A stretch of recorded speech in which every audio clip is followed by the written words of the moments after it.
مولاي صل وسلم دائما. أعوذ بالله من الشيطان الرجيم. بسم الله الرحمن الرحيم. إن الذين قالوا ربنا الله ثم استقاموا تتنزل عليهم الملائكة ألا تخافوا ولا تحزنوا وأبشروا بالجنة التي كنتم توعدون.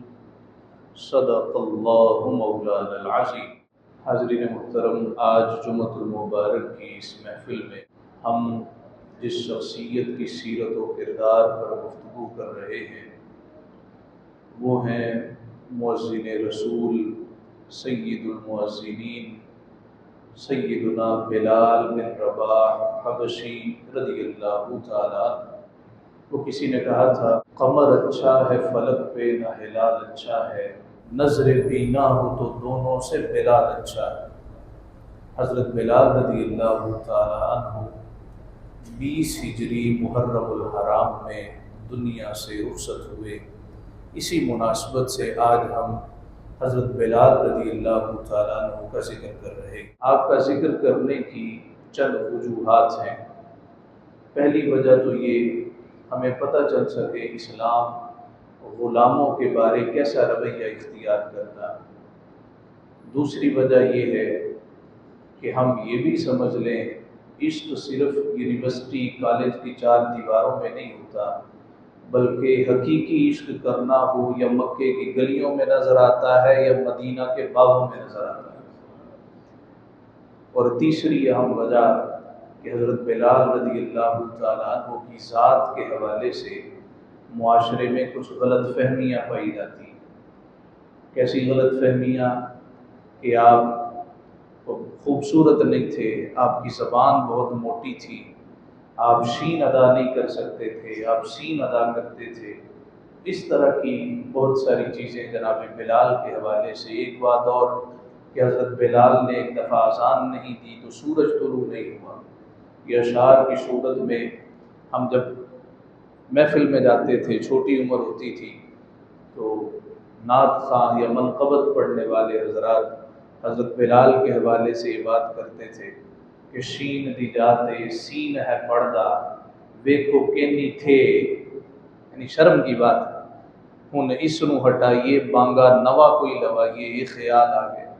تو حضرت بلال کے حوالے سے یہ چند باتیں آج ہم انشاءاللہ تعالیٰ روز گزار کریں. حضرت بلال کے والد کا نام تھا رباح. یہ حبشہ سے تعلق رکھتے تھے. آپ کی والدہ کا نام تھا حمامہ. آپ کی کنیت ابو عبداللہ بھی بیان کی گئی ہے، ابو عبد الرحمن بھی بیان کی گئی ہے، ابو عمر بھی بیان کی گئی.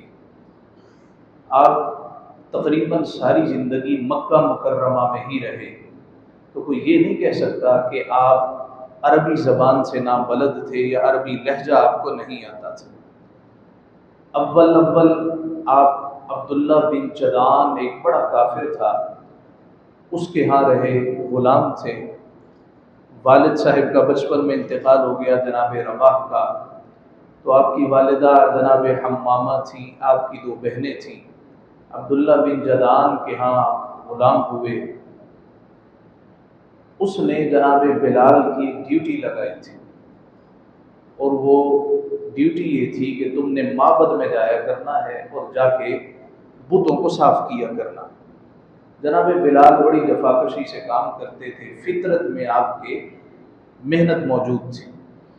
حضرت ابو بکر صدیق رضی اللہ تعالی عنہ نے اسلام قبول کیا تو خواہش ہر مسلمان کی بھی آج یہی ہوتی ہے کہ بھئی یہ بھی کلمہ پڑھ لے، وہ بھی مسلمان ہو جائے. حضرت ابو بکر صدیق کی بھی ہمیشہ یہ آرزو رہتی تھی کہ یہ بھی مسلمان ہو جائے، یہ میرا ملنے والا یہ بھی جہنم سے بچ جائے، یہ جاننے والا یہ بھی جہنم سے بچ جائے.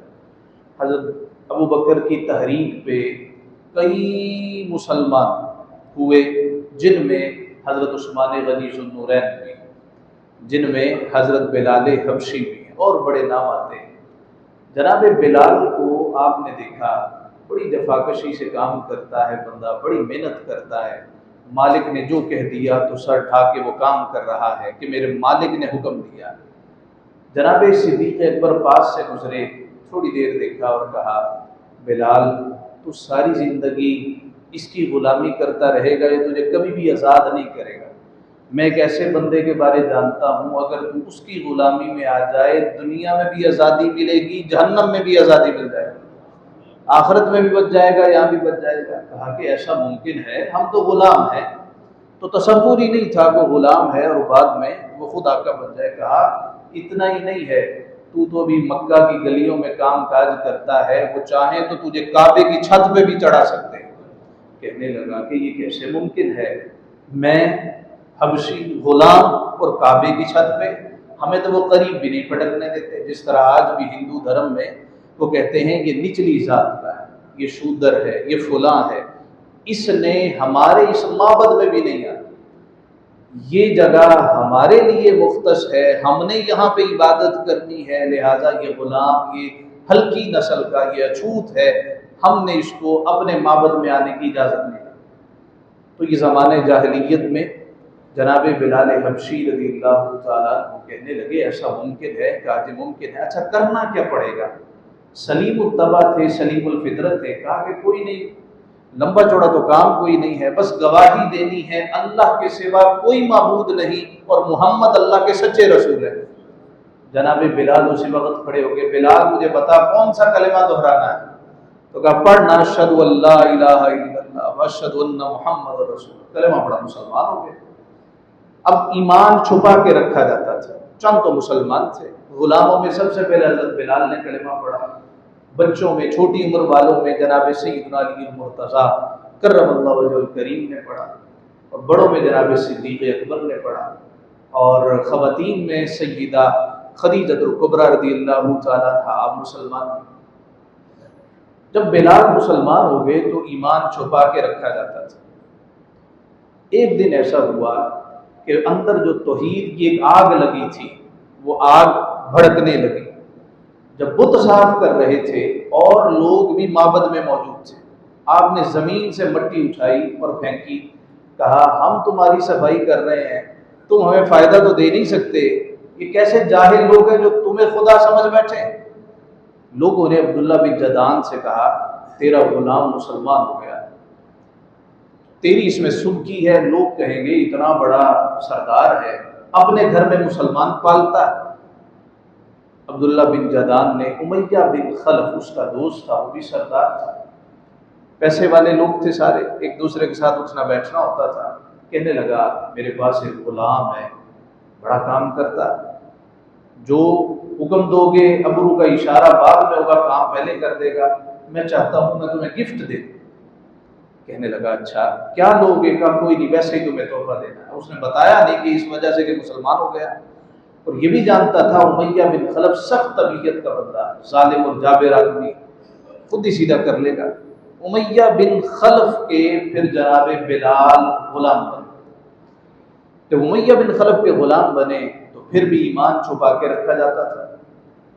عمار بن یاسر رضی اللہ تعالیٰ غریب صحابہ میں سے غریب ترین تھے مالی اعتبار سے، کافر ان کو مارا کرتے تھے۔ ایک دن سارے کے سارے سردار اکٹھے ہوئے، تماشا دیکھنے کا ان کا ارادہ تھا۔ جناب عمار کو دیوار کے ساتھ لگایا، باندھ رکھا تھا، اور سارے مل مل کے مارتے تھے، پھر اکٹھے مارنے، علیحدہ علیحدہ مارنے لگے۔ اچھا تو مجھے کوڑا دے، تو مجھے کوڑا دے۔ جناب عمار بھی چونکہ مسلمان تھے، جب سارے تھک گئے، ان میں ابو جہل بھی تھا، ابو البختری بھی تھا، اخنس بھی تھا، اور یہ امیہ بن خلف بھی تھا، یہ سارے مار کے تھک گئے، کہنے لگے چھوڑنا تو اس کو ہے نہیں، بلال کو بلاتے۔ بلال بڑا جفاکش، جناب بلال حبشی سے کہا یہ درہ پکڑو اور اس کو مارنا شروع کر۔ اب جناب بلال حبشی نے درہ پکڑا اور عمار بن یاسر رضی اللہ تعالیٰ عنہ کے سامنے آئے۔ تو اسلام کو پہچانتا ہے، مسلمان تو مسلمان کو دیکھتا ہے تو پہچان جاتا ہے، یہ بھی کلمہ گو ہے۔ عمار بن یاسر نے کہا تھوڑا آگے ہوئے، کہا کہ میں تو مار کھا ہی رہا ہوں، تجھے اپنا ایمان ظاہر کرنے کی ضرورت نہیں ہے، دو چار تو بھی مار لے، لیکن تو پیچھے نہ ہٹنا، ورنہ جس طرح یہ مجھے مارتے ہیں تجھے بھی مارنا شروع کر دیں۔ جناب بلال رضی اللہ تعالیٰ عنہ نے چند لمحات کے لیے سوچا، عشق نے ایک جست میں طے کر دیا قصہ تمام. آپ نے درہ ہوا میں لہرایا اور لہرا کے پھینک دیا. جناب عمار بن یاسر سے کہا اگر اللہ کا نام لے کر تو مار کھا سکتا ہے تو میں مار نہیں کھا سکتا. آج کے بعد اکٹھی مارے کھائیں گے. تو جناب عمار بن یاسر رضی اللہ تعالیٰ عنہ کے ساتھ پھر بلال حبشی کو بھی مارا جانے لگا. اب بلال حبشی کا سردار امیہ بن خلف چونکہ ظالم جابر تھا، وہ جناب بلال کو تپتی ریت پہ لٹاتا. روایات میں ہے مکہ کی سرزمین جن احباب نے دیکھی ہو، آج بھی وہاں کے پہاڑ کالے پہاڑ ہیں، پتھر انتہا درجے کے پتھریلے ہیں، چلنا دشوار ہوتا ہے. تو جناب بلال حبشی کو اس زمین پہ لٹایا جاتا کہ اگر گوشت کا ٹکڑا رکھتے تو وہ بھی ابلنا شروع ہو جاتا تھا، اس سے بو آنا شروع ہو جاتی تھی، اتنی تپتی زمین ہوتی تھی. تو پھر وہ گلی میں آپ کو پھراتا، رسا ڈال لیتا، اوباش لڑکوں کے حوالے کر دیتا. نبی پاک صاحب الولاق صلی اللہ علیہ وسلم کی نظر پڑی تو دیکھا نہ گیا. حضرت ابوبکر صدیق سے خواہش کا اظہار کیا کہ بلال کو اگر خرید لیا جائے تو کیا ہی اچھا ہو. حضرت ابوبکر صدیق رضی اللہ تعالی عنہ کے کچھ مشغلے تھے. ایک مشغلہ تھا اونٹ پالنا، دوسرا مشغلہ تھا غلام آزاد کرنا. ان کو لذت آتی تھی. جس طرح ایک صاحب کے بارے میں نے سنا، کسی نے بتایا کہ وفات پا گئے ہیں، کہ ان کا ایک مشغلہ تھا، اللہ نے پیسہ دیا تھا، رات کو کسی غریب محلے جاتے تھے مہینے میں ایک دفعہ، دیکھتے تھے غریب بندہ ہے، غریب گھر ہے، تو اگلے دن اس گھر میں وہ فریج بھجواتے تھے. شوق تھا، کسی کو نہیں پتا کس نے بھجوائی. تو جب چنچی رکشا آ کے اس کے گھر کے سامنے کھڑا ہوتا تو گھر والا کہتا کہ بھئی یہ تو ہماری نہیں ہے. وہ کہتا جی نہیں، آپ کو کسی نے تحفہ دیا. اور یہ بندہ دور کھڑا ہو کے دیکھتا، اور جب گھر والوں کو بتایا جاتا یہ فریج آپ کو کسی نے تحفتاً بھیجی ہے، تو بچے بھی آ جاتے، عورتیں بھی آ جاتی، اور سارے کے سارے حیرت سے اس کو دیکھتے. کہتا ہے بس جب وہ اس کو دیکھ رہے ہوتے تھے اور ان کی نظروں میں جو تشکر ہوتا تھا، مجھے وہ دیکھ کے بڑا مزہ آتا تھا. ہر ایک کا ایک اپنا ذوق ہوتا ہے. کوئی طوائفوں پہ اڑا دیتا ہے، کوئی اللہ والوں کو، نیک بندوں کو خوش کر کے اپنے دل کی تسکین کا سامان کر دیتا ہے. تو حضرت بلال رضی اللہ تعالیٰ عنہ آپ کو آزاد کیسے کیا گیا؟ جناب ابو بکر کے کچھ مشغلے تھے. ایک مشغلہ اونٹ پالنا، ایک مشغلہ غلام آزاد کرنا. آپ کے والد جناب ابو قحافہ ایک دن اپنے صاحبزادے جناب ابو بکر صدیق رضی اللہ تعالیٰ عنہ پہ گرم ہو گئے. کہنے لگے تو غلام آزاد کرتا ہے وہ جو کمزور ہو؟ وہ امیر غلام، اب غلام بھی امیر ہوا کرتے تھے، ان کے پاس اپنا پیسہ بھی ہوتا تھا. کہا تو غریب کمزور غلام خرید کے آزاد کرتا ہے، کل کلا کو مصیبت آن پڑی تو غریب تو فائدہ نہیں دیتے، کمزور نے کیا فائدہ دینا ہے؟ تو اس طرح کر، طریقہ کار بدل. ٹھیک ہے غلام آزاد کر، لیکن ایسا غلام آزاد کر جو تیرا احسان مند بھی رہے، کل کلا تجھے فائدہ بھی دے.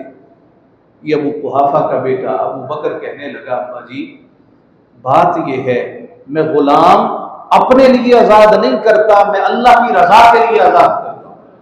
کل کلا مجھے فائدہ دے کہ یہ کیا فائدہ دے سکتے ہیں؟ فائدہ اور نقصان پہنچانے والی ذات تو وہ بیٹھے. یہ جناب ابو بکر صدیق رضی اللہ تعالیٰ عنہ کا ایک مشغلہ تھا. آپ نے اب ٹھان لی کہ بھی میں نے اس کو آزاد کروا کے دم لینا. امیہ بن خلف دوست تھا چونکہ کاروباری تھے. کہا تو اتنا مارتا ہے اس کو آزاد کیوں نہیں کر دیتے؟ کہا آزاد کرنے کو تو کر دوں مگر اس کو لے گا کون؟ بڑا ہٹ دھرم قسم کا ہے، خود سر ہے. کہا مجھے بیچ دے. جب اس نے دیکھا کہ جناب ابو بکر صدیق انٹرسٹ شو کر رہے ہیں، کہا کہ بھی مفت میں نہیں دوں گا، بڑی قیمت لوں گا. کئی ہزار درہم و دینار کا مطالبہ کیا. ساتھ بدلے میں کہا تمہارا غلام مستور وہ بھی لوں گا. آپ نے کہا میرا غلام بھی لے لے، اتنے ہزار درہم بھی لے لے، دینار بھی لے لے. سب دیے. اور جناب بلال حبشی رضی اللہ تعالیٰ عنہ کو لے کے جب بارگاہ مصطفیٰ میں آئے، حضور نے کھڑے ہو کے استقبال کیا. آقا علیہ الصلوۃ والسلام نے فرمایا اے ابو بکر میرا حصہ بھی ڈال لینا تھا، تو اتنے پیسے دے کے آیا ہے تو مجھے بھی کہنا تھا، میں بھی کچھ ملا لیتا. حضرت ابو بکر صدیق حضور کے سامنے رو پڑے. یا رسول اللہ ابو بکر بھی آپ کا ہے، اس کا سارا مال بھی آپ کا ہے. یہ حصہ کیا ہے یا رسول اللہ؟ میں بھی آپ کا ہوں، میرا سب کچھ آپ کا ہے۔ نبی پاک صلی اللہ علیہ وسلم نے جب خواہش کا اظہار کیا فاطمہ میرے گھر کے قریب آ جا، تو جو صحابی رسول حضور کے گھر کے متصل رہتے تھے ان کے کان میں خبر پہنچی کہ حضور کی خواہش ہے علی اور فاطمہ متصل میرے گھر کی دیوار کے ساتھ ہی آ جائے، اور علی کے پاس پیسے نہیں ہیں۔ وہ صحابی رسول آئے اور آ کے حضور کی خدمت میں عرض گزار ہوئے، یا رسول اللہ مجھے آپ کی خواہش کا علم ہوا ہے، خدا کی قسم یہ تو ایک گھر ہے، اگر میں پورے مدینے کا مالک ہوتا آپ کے قدموں میں لا کے قربان کر دیتا۔ اسی وقت مولا علی کا سامان اپنے گھر میں رکھا، اپنا سامان مولا علی کے گھر میں شفٹ کیا، کہا علی آج کے بعد یہ تیرا گھر ہے۔ کیوں؟ اس لیے کہ مصطفیٰ کی خواہش یہ ہے۔ اس طرح حضرت بلال رضی اللہ تعالی عنہ آغوش مصطفیٰ میں آ گئے، دامن مصطفیٰ سے جو لپٹا یگانہ ہو گیا اس کے حضور ہو گئے، جس کے حضور ہو گئے اس کا زمانہ ہو گیا۔ پھر یہ حضور علیہ السلام کے پروردہ تھے۔ صحیح بخاری میں حدیث ہے، ایک مرتبہ مسجد شریف میں حضرت بلال بیٹھے تھے کہ جناب ابو ذر غفاری بھی آ گئے۔ حضرت ابو ذر غفاری کا فقر بڑا مشہور ہے، آپ دنیا کو چھوڑنے والے تھے۔ جس صحابی کا گھر 2 منزلہ ہوتا ہے یا اس نے اچھا لباس پہنا ہوتا تو اس کو ٹوکتے تھے، یہ تو نے اس طرح کیوں کیا؟ فقر ابو ذر یہ مشہور ہے۔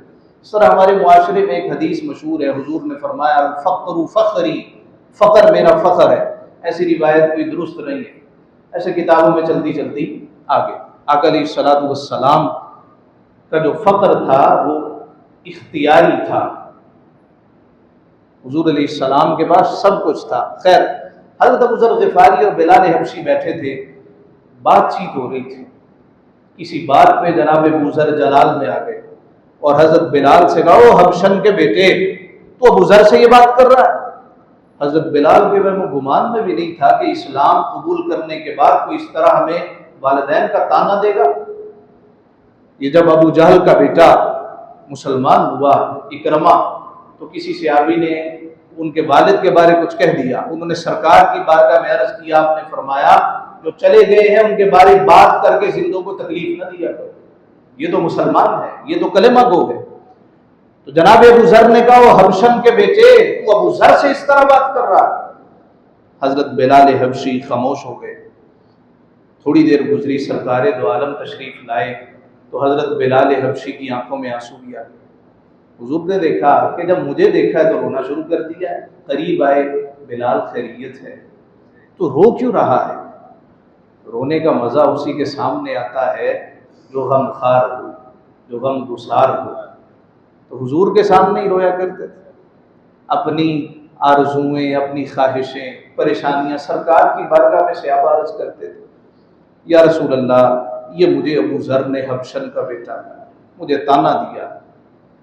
آقا علیہ السلام نے فرمایا میں تجھے ایک بات بتاؤں، ابو ذر سے کچھ نہیں کہا، میں تجھے ایک بات بتاؤں؟ جی یا رسول اللہ۔ فرمایا میری 2 مائیں ہیں، ایک وہ جس نے مجھے پیدا کیا سیدہ آمنہ، اور ایک وہ جس نے مجھے دودھ بھی پلایا ام ایمن، اور وہ ایک حبشہ سے تھی۔ اگر کوئی تجھ سے کہے کہ تیری ماں حبشہ کی ہے تو پریشان ہونے کی ضرورت نہیں ہے، میں اللہ کا نبی جس نے ماں کا دودھ پیا ہے وہ بھی حبشہ سے تعلق رکھتی تھی، وہ بھی کالی رنگت والی تھی۔ حضرت بلال کہتے ہیں اتنی سی بات سنی وہ سارا دکھ ختم ہو گیا، سارا غم غلط ہو گیا۔ جناب ابو ذر کو کسی نے کہا کہ سرکار نے ایسے کہا۔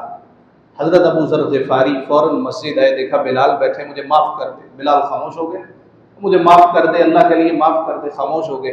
اب وہ بھی ابو ذر تھے، حضور کے پروردہ تھے۔ آج جب کوئی کہتا ہے نا کہ نعوذ باللہ ابو بکر نے ایسے کیا، وہ فدق کا باب نہیں دیا، عمر نے ایسے کیا، میں کہتا ہوں اگر آج کسی کا بیٹا غلط نکل آئے تو لوگ کہتے تیرے باپ نے تربیت نہیں کی۔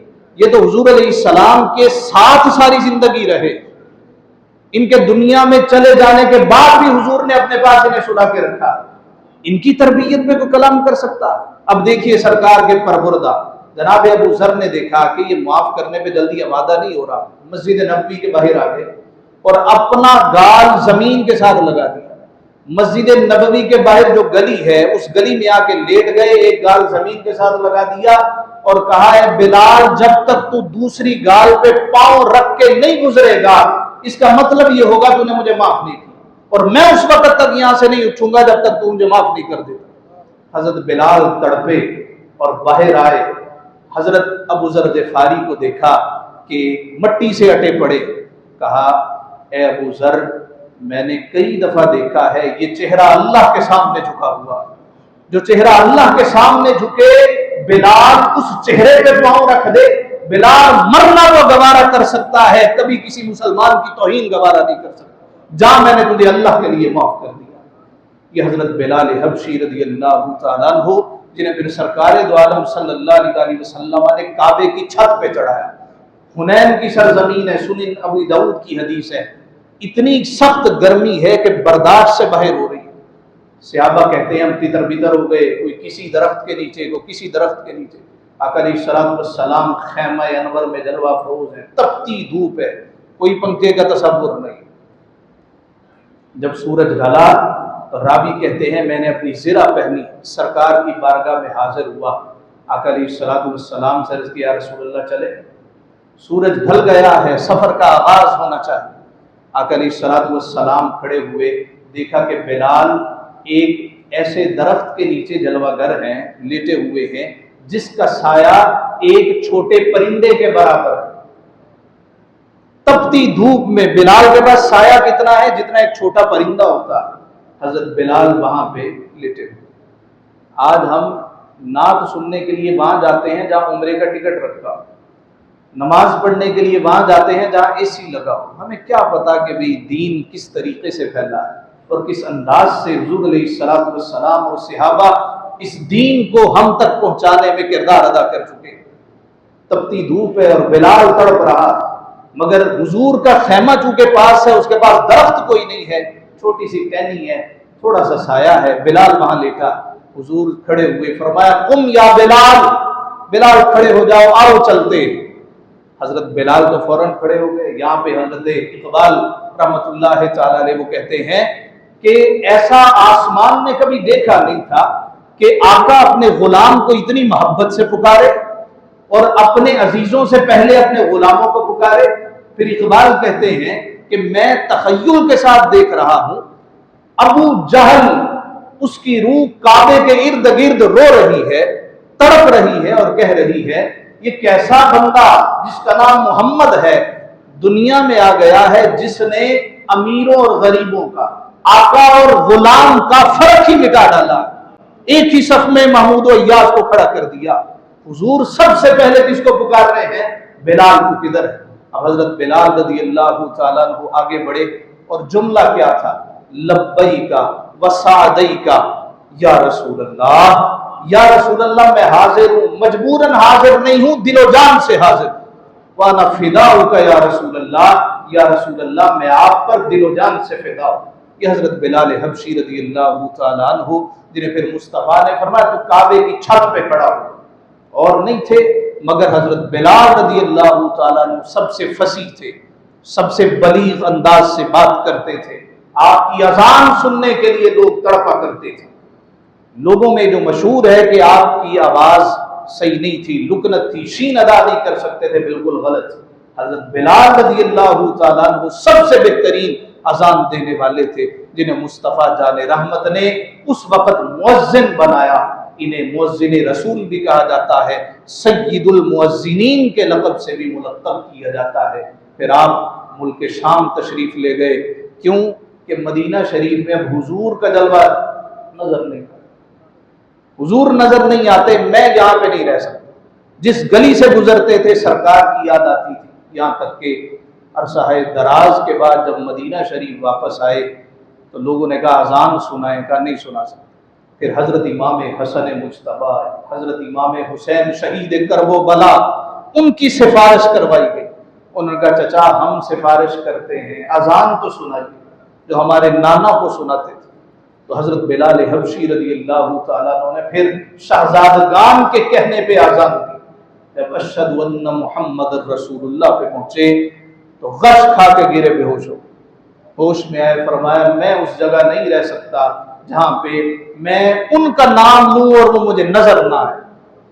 مدینہ شریف سے پھر ہجرت کی، ملک شام آ کے فروکش ہوئے۔ یہیں آپ کا باب الصغیر قبرستان میں مزار پر انوار ہے۔ آپ کا جب آخری وقت آیا تو آپ کی زوجہ رونے لگی. آپ نے فرمایا رو کیوں رہی ہے؟ کہنے لگی آپ رخصت ہو رہے ہیں. فرمایا جن کے لیے رخصت ہو رہا ہوں وہی قبر میں تشریف لائے. تو رو رہی ہے، میں خوش ہو رہا ہوں کہ محمد عربی کا جلوہ مجھے نظر آئے گا. اللہ تعالیٰ آپ کی تربت انور پر کروڑہا انوار و تجلیات کا نزول فرمائے.